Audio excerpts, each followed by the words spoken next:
This is exactly right. When a charming neurosurgeon rode into Frontier Town selling a persona of confidence and care, patients trusted him. He wore cowboy boots in the operating room and became sought after by patients. He promised to heal them. Instead, he left a trail of broken bodies. This is a story of greed, betrayal, and a fight for justice. Listen to Dr. Death, the Cowboy, wherever you get your podcasts, or binge the entire series right now, only with Audible. Goodbye. The official language of football is trash talk, late night group chats, memes, and unbelievable highlight clips. That's why Boost Mobile brings you our new global connection plan, the first plan ever made for WhatsApp. Get unlimited data, talk and text, international roaming, and calls to over 100 countries for just $40 a month. $40 price includes $5 a month auto pay discount. After 40 gigabytes of premium high-speed data, speeds will be lowered. Coverage not available everywhere. Visit store or boostmobile.com for details. There's always a point in the day when your feet decide they've had enough. Luckily, there's Reef. You may know Reef for their ridiculously comfortable sandals, but they aren't stopping there.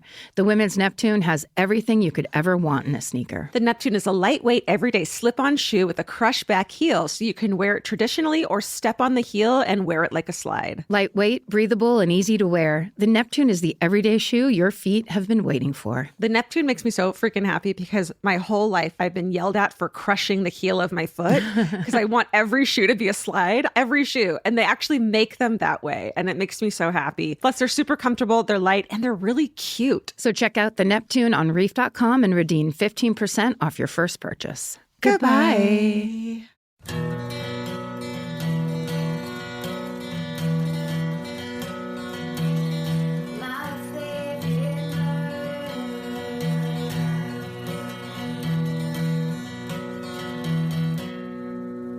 Hello.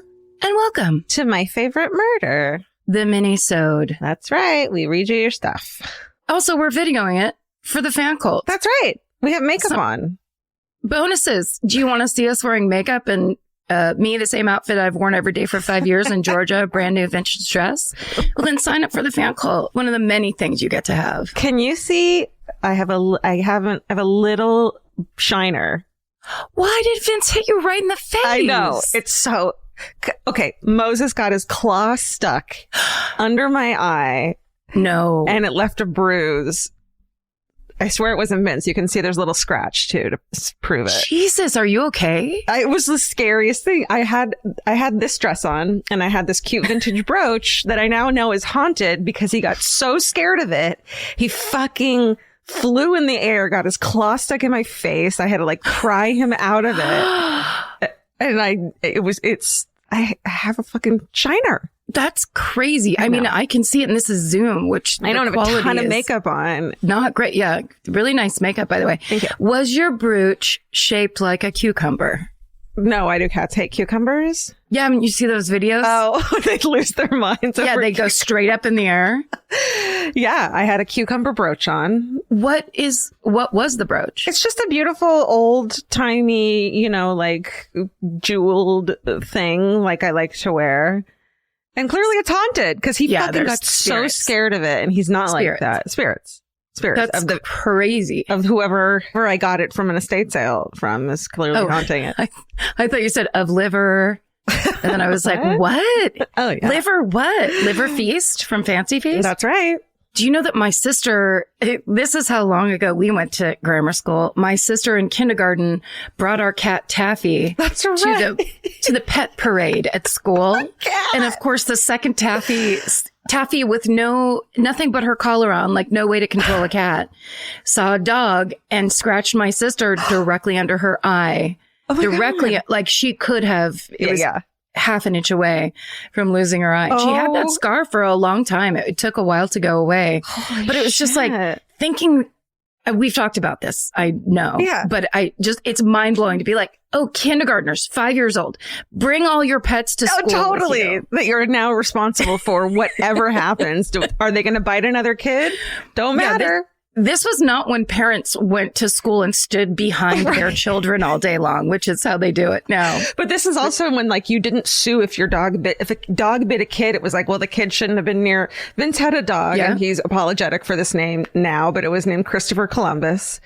And this little girl was walking through the yard, and the dog was out there, and she put her face up to the dog, and the dog, like, bit the end of her nose. And it was like, well, you shouldn't have put your face in the dog's. It was no, like, that dog is aggressive to children. No. No. Like, well. And also back then it would be like, unless the child herself can argue why she would have some kind of a case or anything, that would be the only exchange. It's just like what the adult yells at you as you run away crying. Well, you shouldn't be bleeding so much. Yeah. Don't bleed for attention, please. I think I do have a story of old timey things. Okay. Let's do hometowns. Want to? You don't want to just chit chat? I'd love to just chit chat. But you're right. We should get down to biz. I'm a little lonely. Yeah. That's what pets are for, and getting your fucking face scratched. Okay. Do you want to go first or want me to go first? You can go first. Okay. This is called, in 1956, my dad witnessed a murder. Oh, God. Hi, friends. To answer your call for hometown stories, I wanted to share one of my dad's. When I told him I wanted to send this story in, he was really nervous. You'll see why. But I assured him no one listened to this podcast, so it would be fine. Lie to your parents. How would he know? How would he know? Right. My dad is now almost 80 and grew up in Buffalo, New York, in the section of the city that was home to a massive population of Italian immigrants, my family being one of them. He describes it as being lower middle class neighborhoods, just families trying to make a better life for themselves in America and doing their best. My grandparents owned a small grocery store, which was subject to local mafia laws. Oh. Like everyone in the neighborhood, the local mafioso would come to my grandparents for a weekly money collection in exchange for what? I don't know. As protection. Protection. Watch The Sopranos. Protection. Protection. As such, my dad and everyone in the neighborhood were familiar with these men and justifiably afraid of them. When my dad was around 14, so 1956-ish, he was out around 1 a.m. smoking a cigarette with a buddy to end their night before heading to their respective homes. While they were chatting, they hear grunting and yelling and turn to see a man getting stabbed repeatedly under a street lamp. Oh, no. I know. As they're watching in horror, the murderer turns to my dad and his friend and says, "Butch, Jimmy, go home." That's right. Mid-murder, the man calls my dad by his name. My dad says they knew immediately that the man was local mafia. Why are we naming names on here? Well, it's a long time ago and he's dead. Bleep. Bleep. My dad and his friend each ran home. My dad said he ran into his parents' room, which he makes a point to say he was never allowed in, ever, to wake up his dad. That's how serious it was.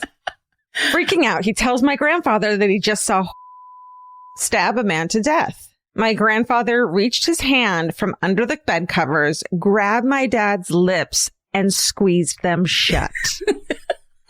He then let go, turned over, and went back to sleep. Mm-hmm. That's right. Loose lips, sinks ships, and families. The next day, my dad asked his friend if he told his parents and what they said. His friend said when he told his father he saw kill a man, his father said, "No, you didn't." No, you didn't. Apparently, Jimmy? No, you didn't. Yeah, I mean, this is 1956. This is horrible. Yeah. Apparently, that was the one and only time my dad and his friend ever spoke about the incident to each other or anyone else. Years later, my dad was a Marine serving in Naples, Italy. He received a letter from his mother that only contained a news clipping. The headline read that had been murdered in prison by another inmate. Oh. My dad said he almost cried tears. He was so relieved. I'm hoping he was in prison for the murder he committed that they saw, but who knows? Stay sexy and don't get murdered, especially you two, because I really love the pod. All the best. See.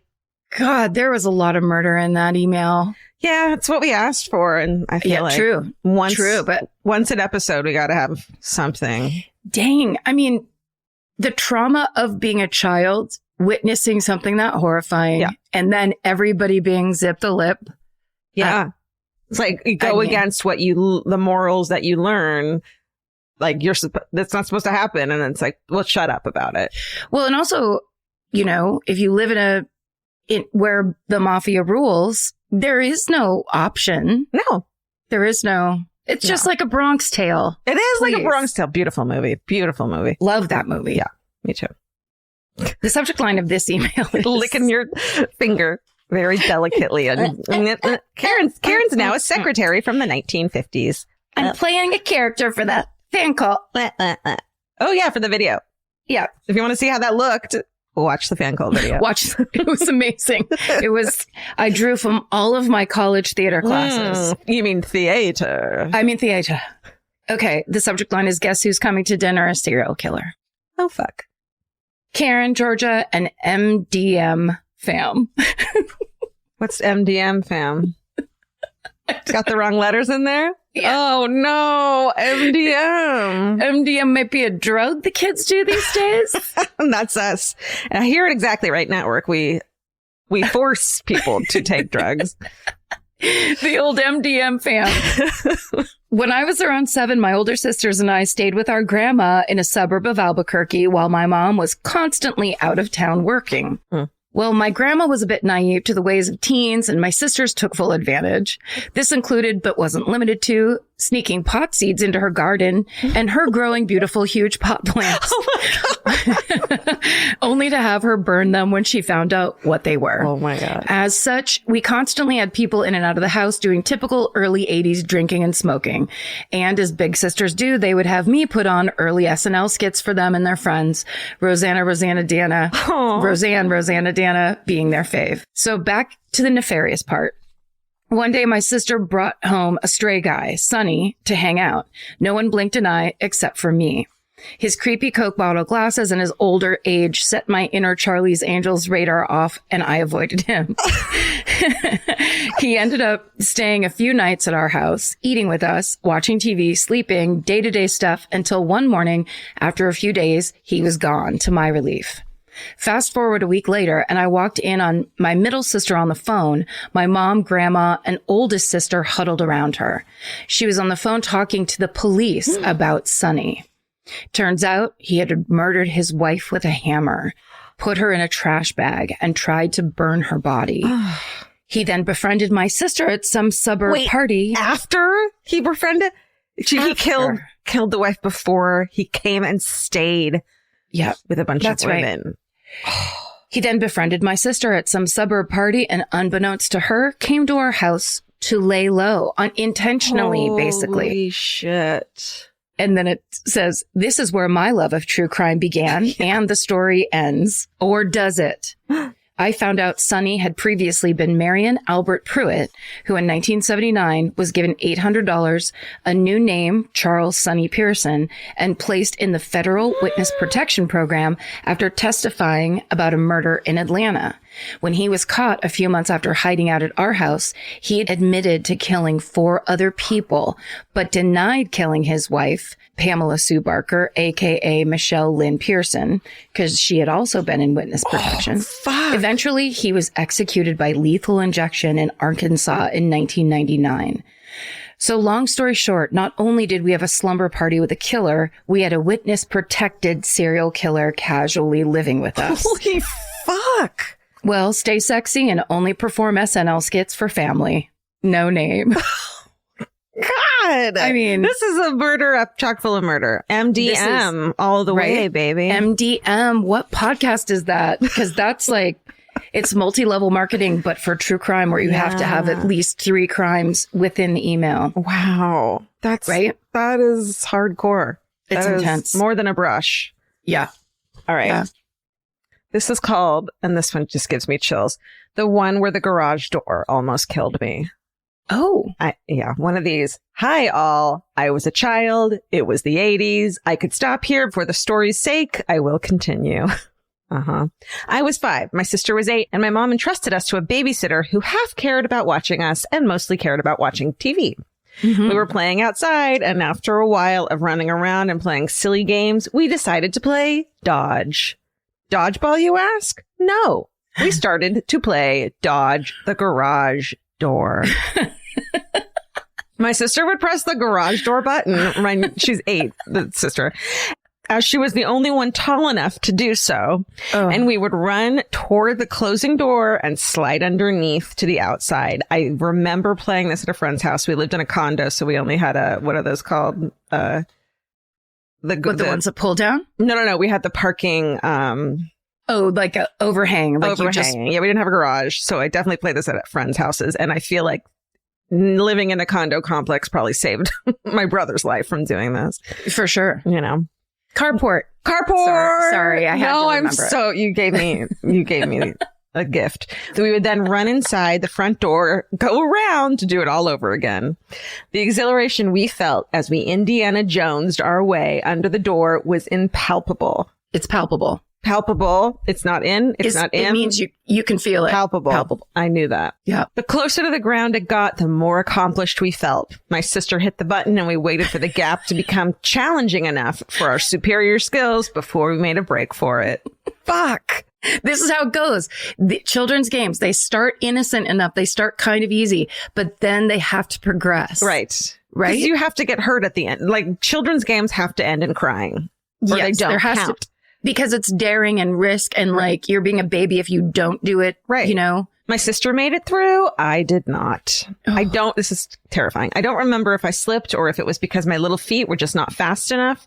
But when I was halfway through, I became lodged under the door. I screamed for help as it continued to close on me until I could not yell anymore because of the pressure. I could not take a deep breath to call for anyone, and then I couldn't breathe at all.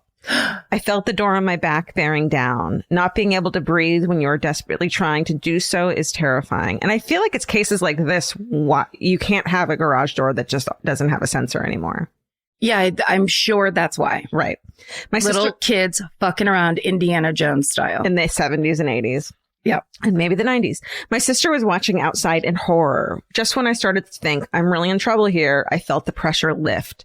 I wiggled my way out and turned around to see my babysitter standing in the doorway from the house to the garage, mouth open and eyes wide. Girl, you would have been fucked. Babysitter or not again. Babysitter was sitting in front of like guiding light and then got a bad feeling. It was like, it's been too long. It's quiet and weird. Quiet. Yeah. What was that scream? She must have heard my screams before they were muffled by almost being squeezed to death. And during a commercial break, came and pressed the button to lift the garage door off of me. Oh my God. That's hilarious. I now shudder to think what could have happened if she did not hear me. Fast forward to today, my husband was installing our own garage door and asked if we needed the sensors that stop the door from closing when something is in the way. Yes, we do. Yes, we do. And there's no sign off and no name. Oh my God. I know. That's from our new series, They Lived. Hold on 1 second. Let me blow my nose on my dress. The 8-year-old that lived. And there she is, ladies and gentlemen. There she is. There's the classy. The queen of the cocktail party. The classy lady we all know in the vintage dress with probably snot on it. What? We're going to need to send you a box of Kleenex. There's one right over there in the other room. I just don't want to get up. I got Kleenex all. Why didn't I put one in here? Why don't I put one where I record and need a Kleenex every fucking week? Every time. Every time. Leave that all in, Stephen. I'm not ashamed of myself. Yeah, because you're not ashamed and you know what good content is. That's right. After 6 fucking years, here we go. This is, the subject line of this is Badass Warrior Queen. And it just starts, hi team. Y'all are so great. Strong work. And then a heart emoji. Oh, that's like, thank you, like teacher. Strong work is really probably the best compliment you can get. Absolutely. I think. I moved from my hometown, Sitka, Alaska, to Natchez, Mississippi in 2019, where my husband and I adopted 2 wonderful and crazy dogs, Goose and Maverick. I take my pups on a walk around my neighborhood every day, and we typically take the same route. In June, I got to visit home for a couple weeks for the first time in 2 years. Thanks, COVID, and had an absolutely magical time seeing my family and friends. When we got back to Natchez, there's no way I'm pronouncing that correctly. We'll hear from everyone. Yeah. Okay, good. Natchez, hive, rise up. When we got back to Natchez, I resumed my normal routine and took Goose and Mav on a walk. There's a very nice man I always say hi to when I walk by his house. And this time when he saw me, he had the most relieved look on his face and said, thank God. Turns out, while I was in Sitka, A woman was attacked while jogging on the same route me and my dogs take. Oh my God. A man got out of his truck and asked her for directions. When she stopped to help him, he pulled a gun on her and told her, if you run or scream, I'm going to kill you. He grabbed her and dragged her to his truck and started to hit her in the head with his pistol, causing 6 deep lacerations on the back of her head. The woman saw duct tape and zip ties in the truck, and this badass warrior queen fought this monster off. She kicked, punched, and bit her way free. They caught the guy. He returned to visit the crime scene the next day, and they arrested him. Holy fuck. Whew. The man I greet on my walks thought I was the woman who was attacked because he hadn't seen me walking in a couple of weeks while I was in Sitka. Oh my God. He told me he was so relieved to see me, which is just so nice to know that sometimes even strangers care about you. Stop, I'm crying. I know. I often think about that woman and how strong and incredible she is. I can't imagine how terrifying that would be, and that she was able to use that fear to fight her way free. If I ever find myself in a situation like that, I hope I can harness the same warrior energy. I can't be sure I wouldn't just freeze up in terror, but I know that this podcast helps make me feel more prepared to handle bad situations like a badass. Oh. Stay sexy, and always remember, it's okay to tell someone to fuck off if they ask you for directions. Teal, she, her. I feel like I'm going to cry a little bit. I know that one it's got beautiful. Me. Yeah. Well, because Teal's actually shouting out a survivor, which we always love. Amazing. And is the coolest.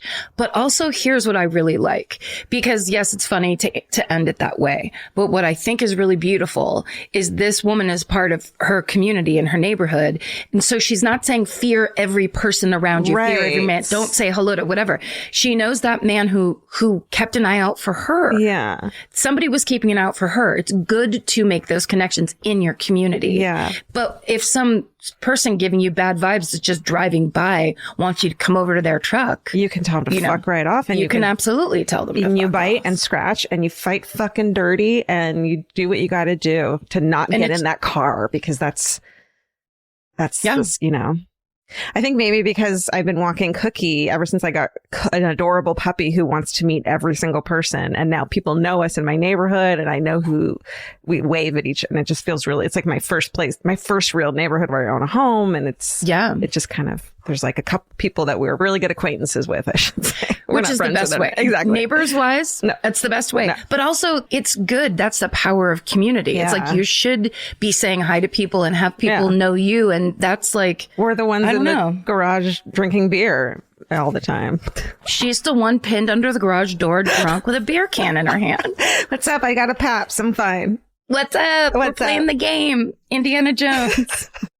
Summer means a whole new world for your feet. They're walking more, sweating more, and going barefoot all day long. For summer feet that need real comfort, there's Bombas. Bombas has a whole line of sport-specific socks for golf, yoga, the gym, and every kind of runner. They also make soft, supportive compression socks that are especially great for summer travel. Bombas sandals and slides are made from super lightweight, cushy, waterproof EVA foam, so they feel incredibly comfortable. And the best part? For every item you buy, Bombas donates an essential clothing item to someone facing housing insecurity, with over 200 million donations and counting. I wore my Bombas compression socks on the plane ride to and from Italy. And listen, I'm a girl of a certain age at this point. It needs to be done. And I felt so comfy and so secure with my cute little Bombas socks. So head over to bombas.com/MFM and use code MFM for 20% off your first purchase. That's BOMBAS.com/MFM, code MFM at checkout.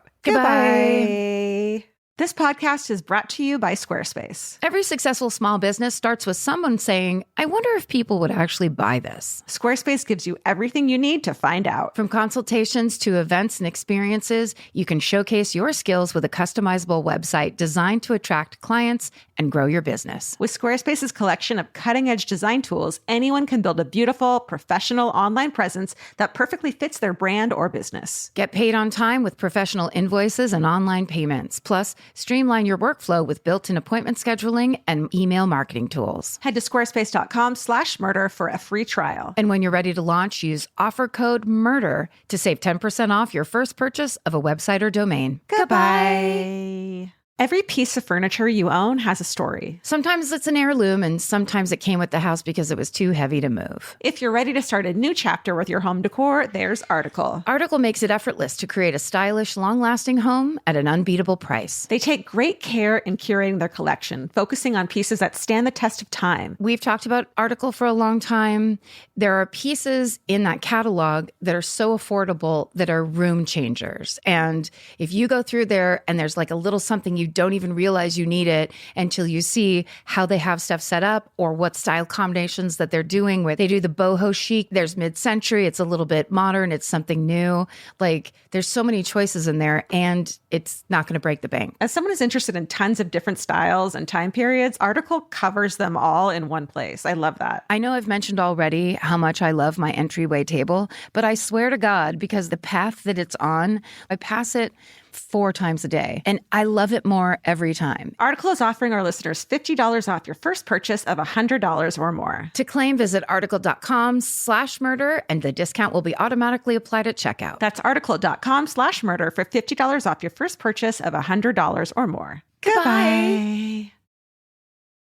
Here's my last one. It's called Snake Turned Lizard. Dear Karen, Georgia, Stephen, and Associates, hope you are all doing well. The following story is one that my mother has sworn my entire family to secrecy. However, I believe you will appreciate it. And well, that takes priority. Sorry, Mom. Sorry, Mom. Oh, sorry, Mom. Okay. My youngest brother has always loved snakes, unlike myself, who has always had what my family considers to be, quote, an overly dramatic fear of them. There's no such thing as being overly dramatic with fucking fear of snakes. I'm sorry. Ask Vince. Fucking families, man. Nothing like your family to just minimize those feelings. Come on. Go to therapy. After years of begging and much to my chagrin, my parents agreed to let him get a small snake. After meticulously going through the pros and cons of each snake at the pet store, he proudly chose a small corn snake, which he named Griffin. With me hiding downstairs, my parents and youngest brother brought Griffin home and helped settle him into his new living arrangements in my brother's room. About 5 hours later, my brother came running downstairs, upset, saying, "Griffin is gone." Just same day. Yeah, like 5 hours. Immediate results. Children. Now, just some backstory. This same brother had done the exact same thing once before with his fish. He had been convinced that he had seen the fish jump out of the tank and begin flopping down our upstairs hallway. We searched for hours, hoping to find the fish before its dead odors stank up our house, before my brother realized it had just been hiding under some plants in the tank. So keep imagining this whole fucking adventure that this fish never had. Pretty sure I saw the fish leave. No, you didn't, Bobby. You have a great imagination. Shut the fuck up. So now, with this boy cried wolf situation, you can understand why none of us jumped up right away to help. Mm-hmm. However, he kept persisting until my mother finally gave in and went upstairs to see what was going on. She came immediately back down and said, "He's not kidding. It's really gone." What ensued was a frantic search and rescue mission around the entire house. Like Karen in Nick Terry's beautifully illustrated video of the snake sinkhole story, I sealed myself in my room and, quote, hated everything. Nice callback. Mm-hmm. We never found it and have no idea where it went. What? When I say that I did not sleep well for weeks after this, I am not exaggerating. My mom made us all promise never to tell this story to a soul because she was afraid that none of our friends and family would step foot in our house again, which I'm like, great. I'm telling people that there's a snake loose in my fucking house and no one will come over again. Soon after the Great Escape, my parents got my brother a lizard. This was partially due to the fact he was very upset, but mainly to cover up the fact that people knew of the new pet, Griffin, and with it suddenly gone, there would be questions. Oh, yeah. My parents forced him to name the lizard Griffin. So when it came up in conversation, there was continuity. What? I feel like you just make up as you go along being a parent. You know what I mean?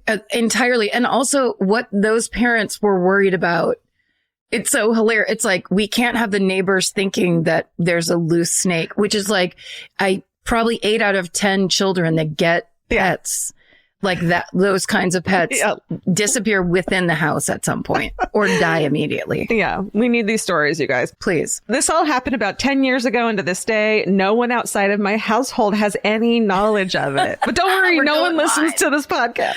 We're going wide with this. It says, I figured the statute of limitations was overdue here and wanted to hopefully bring a smile to your lovely faces. Stay sexy and try not to lose your snake, M. Yeah, good advice. Send us your stories that are not allowed to be told, you guys. We will keep it in this little MDM family.